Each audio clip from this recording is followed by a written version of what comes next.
Hi friends, welcome to Kayu's Kongu நாடு சமையல். இன்றைக்கி என்ன பார்க்க போகிறோன்னா, ரோட் சைட் காளான் தான் பார்க்க போகிறோம். நம்ம ஏற்கனவே ஒரு மெத்தடில் ரோட் சைட் காளான் அப்லோட் பண்ணியிருக்கேன். இன்றைக்கி இது ஒரு மெத்தடு.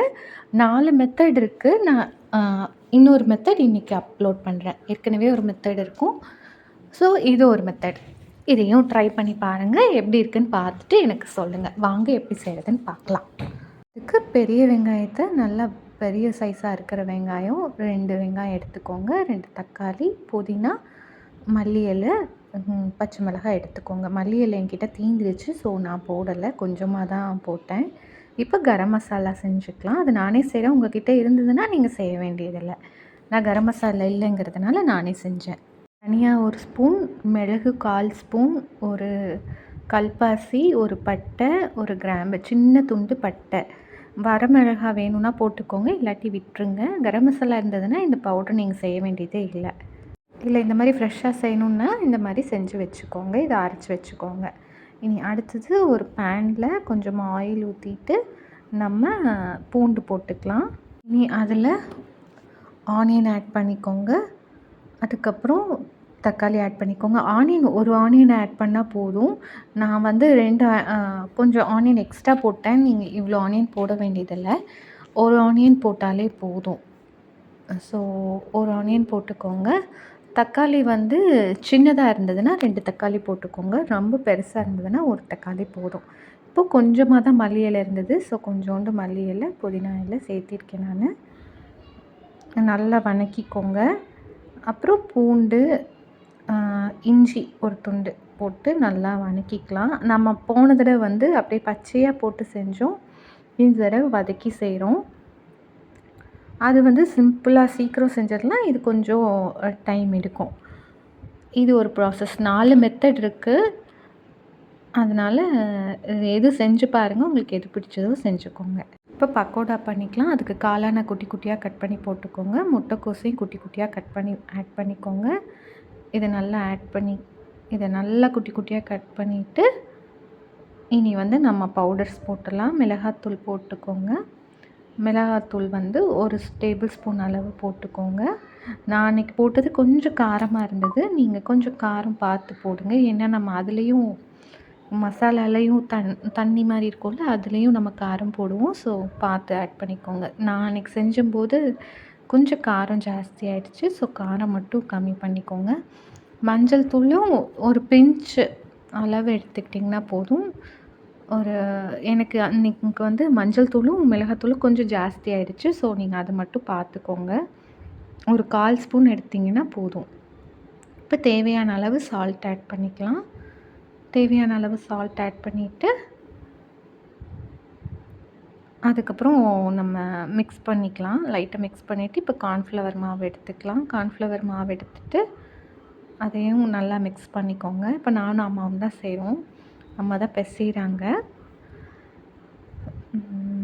இப்போ கார்ன்ஃப்ளவர் மாவு திரும்பியும் ஆட் பண்ணியிருக்கோம். ஈரப்பதம் இருந்தது, ஸோ திரும்பி ஆட் பண்ணியிருக்கோம். வேணும்னா நீங்கள் தண்ணி தெளிச்சுக்கோங்க. நல்லா பக்கோடா மாதிரி போட்டு எடுக்கணும். அந்த பக்குவத்துக்கு கார்ன்ஃப்ளவர் மாவு ஆட் பண்ணிக்கோங்க. இது வந்து அப்படியே சாப்பிட்லாம், அவ்வளோ நல்லாயிருக்கும். செஞ்சு சாப்பிட்றதுக்கு முன்னாடியே நம்ம பாதி சாப்பிட்ருவோம். அந்தளவுக்கு நல்லாயிருக்கும். அந்த ஃப்ரை ரொம்ப நல்லாயிருக்கும்.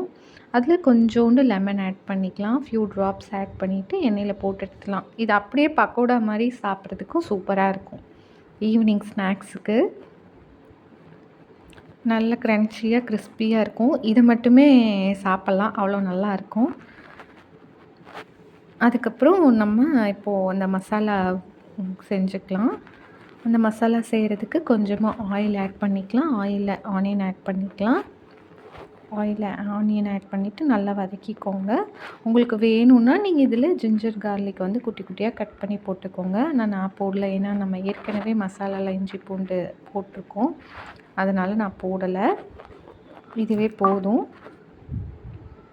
இப்போ ஆனியன் நல்லா வதங்கினதுக்கப்புறம் நம்ம கொஞ்சமாக மஞ்சள் தூள் ஆட் பண்ணிக்கலாம். ஒரு பிஞ்ச் ஆட் பண்ணிக்கோங்க. நான் திரும்பி இந்த மசாலாவுக்கு தேவையான காரம் ஆட் பண்ணுறேன். உங்களுக்கு வேணும்னா இந்த ஸ்டேஜில் நீங்கள் கரம் மசாலா கூட போட்டுக்கலாம். மிளகாத்தூளை கம்மி பண்ணிவிட்டு கரம் மசாலா ஆட் பண்ணிக்கோங்க. இப்போ இதை நல்லா வதக்கணும். நல்லா வதங்கினதுக்கப்புறம் நம்ம இதில் அந்த அரைச்ச ஆனியன் பேஸ்ட்டு இதெல்லாம் ஆட் பண்ணிக்கலாம். நம்ம ஆனியன் தக்காளி எல்லாம் போட்டு செஞ்ச பேஸ்ட்டு இதில் ஆட் பண்ணிக்கலாம். நல்லா ஆட் பண்ணிவிட்டு நல்லா மிக்ஸ் பண்ணிக்கோங்க. இது கொஞ்சம் லாங் ப்ராசஸ் தான், ஆனால் ரொம்ப நல்லா இருக்கும். அன்றைக்கி அது வந்து ஈஸியான மெத்தட். அதுவும் ரொம்ப டேஸ்டியாக இருக்கும், இதுவும் டேஸ்டியாக இருக்கும். 2ல் ட்ரை பண்ணி பாருங்கள். எது பிடிச்சதோ அது மாதிரி பண்ணி பாருங்கள். இப்போ கொஞ்சமாக வாட்டர் ஆட் பண்ணிக்கலாம். அந்த பச்சை வாசம்லாம் போகணும். நம்ம அதுக்குள்ளே பூரி பொரிச்சு எடுத்துக்கலாம். மேலே தூவுறதுக்கு கார்ன்ஃப்ளெக்ஸ் இருந்ததுன்னா அதை போட்டு எடுத்துக்கலாம். அதை கார்ன்ஃப்ளெக்ஸ் இல்லை, அந்த கார்ன் சிப்ஸ் இருந்ததுன்னா அதை எண்ணெயில் போட்டு எடுத்துக்கோங்க. அப்படி இல்லைன்னா பூரி போட்டு எடுத்துக்கோங்க. இப்போ நல்லா அதை மிக்ஸ் பண்ணிக்கலாம். நல்லா மிக்ஸ் பண்ணிவிட்டு கொஞ்சம் மல்லி இலை தூவிக்கலாம். ஆனியனும் கொஞ்சம் ஆட் பண்ணிக்கலாம். பச்சை ஆனியன் கொஞ்சம் ஆட் பண்ணிக்கலாம். நல்லா மிக்ஸ் பண்ணிக்கோங்க. இப்போ நம்மளோட காளானும் இந்த கேபேஜும் இந்த தண்ணியிலேயே நல்லா வேகட்டும். பச்சை வாசம்லாம் போகணும். போயிட்டு நல்லா வேகணும். நம்ம மஞ்சள் தூள் ஆட் பண்ணனால தான் கொஞ்சம் மஞ்சள் தூள் ஜாஸ்தியாக இருக்குது. நம்ம எந்த கலரும் ஆட் பண்ணலை. இது மட்டும்தான் ஆட் பண்ணியிருக்கோம். மஞ்சள் தூள், மிளகாத்தூளும் அந்த கரம் மசாலா பவுடர் தான் ஆட் பண்ணியிருக்கோம். வேறு எதுவுமே ஆட் பண்ணல. உங்களுக்கு அந்த ரெட்டிஷ் கலர் வேணுன்னா மஞ்சள் தூள் கொஞ்சம் கம்மியாக போட்டுக்கோங்க. ரெட் கலரில் நல்லா வந்துடும். மற்றபடி கலரே தேவையில்லை. வீட்டில் இருக்க மிளகாத்தூள் கலரே போதும். ஸோ கலர்லாம் தேவையில்லாமல் ஆட் பண்ணாதீங்க. இப்போ நான் கொஞ்சமாக கார்ன்ஃப்ளவர் மாவை வந்து ஆட் பண்ணுறேன். கார்ன்ஃப்ளவர் மாவு வந்து 2 ஸ்பூன் அளவு எடுத்துக்கோங்க. அதை கொஞ்சம் தண்ணியில் ஆட் பண்ணி மிக்ஸ் பண்ணுறோம்.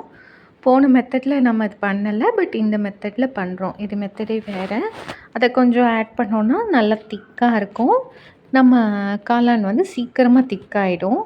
போன தடவை நான் எதுவுமே ஆட் பண்ணலை.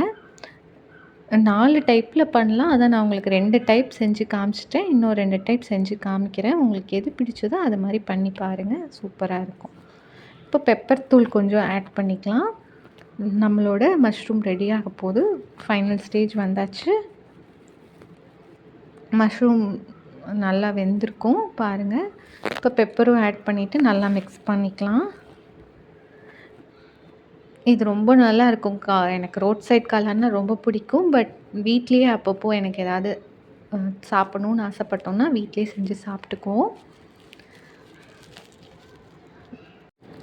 நான் ரோட் சைட் காளான் ஏற்கனவே அப்லோட் பண்ணியிருக்கேன். அதையும் செக் பண்ணி பாருங்கள். அதே மாதிரி மசாலா பூரியும் அப்லோட் பண்ணியிருக்கேன். அதுவும் பாருங்கள். பானிபூரியும் அப்லோட் பண்ணியிருக்கேன். பூரி மட்டும் எப்படி செய்யலான்னு போட்டிருக்கேன். எல்லாமே இருக்குது பாருங்கள். நம்மளோட காளான் ரெடி ஆகிடுச்சு. இப்போ கொஞ்சமாக ஆனியன் ஆட் பண்ணி போட்டுக்கலாம். இப்போ பூரியை மேலால் உடச்சி விட்டுக்கலாம். நம்ம எந்த கலரும் ஆட் பண்ணல பாருங்கள். பூரியும் நல்லா க்ரன்ச்சியாக உடச்சி போட்டுக்கோங்க. அந்த கார்ன் இருந்ததுன்னா அதையும் பொரிச்சு ஆட் பண்ணிக்கோங்க. நீங்கள் வேணும்னா கேரட்டு இதெல்லாம் கூட ஆட் பண்ணிக்கலாம். சுட சுட நம்மளோட காளான் ரெடி ஆகிடுச்சு. இதை வச்சு நான் காளான் தோசையும் செஞ்சு காமிக்க போகிறேன். வாங்க பார்க்கலாம். இப்போ சுட சுட நம்ம காளான் ரெடி. இனி காளான் தோசை எப்படி செய்கிறதுன்னு பார்க்கலாம். ஆறும்போது இன்னும் கெட்டியாயிடும். இப்போ கொஞ்சமாக மாவு ஊற்றிக்கலாம். மாவு ஊற்றிட்டு எப்பவும் போல் நம்ம தோசை ஊற்றிக்கலாம். எப்பவும் போல் தோசை ஊற்றிட்டு நடுவில் நம்ம அந்த காளானை வந்து ஸ்ப்ரெட் பண்ண போகிறோம். அதான் காளான் தோசை. இதுக்கு தொட்டுக்கு எதுவுமே தேவையில்லை. இதை அப்படியே சாப்பிட்டுக்கலாம். என்றைக்காவது ஒரு நாள் இந்த மாதிரி டிஃப்ரெண்ட்டாக பண்ணி பார்க்கலாம். அவ்வளோதான். நான் நடுவில் வந்து காளான் வச்சு ஸ்டஃப் பண்ணுறேன். நம்மளோட ரோட் சைட் காளான் ஸ்டஃபிங் தோசை.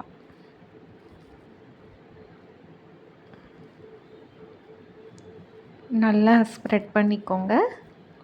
எதுவுமே தொட்டுக்க வேண்டியதில்லை. அப்படியே நம்ம சாப்பிடலாம். இது மேலே கொஞ்சமாக ஆனியன் வேணும்னா ஆட் பண்ணிக்கோங்க. மல்லி இலையும் ஆட் பண்ணிக்கலாம். நம்மளோட காளான் தோசை ரெடி ஆயிடுச்சு. இதை சாப்பிட்டு பார்த்துட்டு எப்படி இருக்குன்னு சொல்லுங்கள். நீங்களும் செஞ்சு பார்த்துட்டு சாப்பிட்டு எப்படி இருக்குன்னு சொல்லுங்கள். இந்த வீடியோ பிடிச்சிருந்ததுன்னா லைக் பண்ணுங்கள், ஷேர் பண்ணுங்கள், சப்ஸ்கிரைப் பண்ணுங்கள். தேங்க்யூ. தேங்க்ஸ் ஃபார் வாட்சிங். இன்னும் இந்த மாதிரி நிறைய இன்ட்ரெஸ்டிங்கான ரெசிபியோட நெக்ஸ்ட் டைம் நான் உங்களை சந்திக்கிறேன். Tata bye from Kayu's Kongu நாடு சமையல்.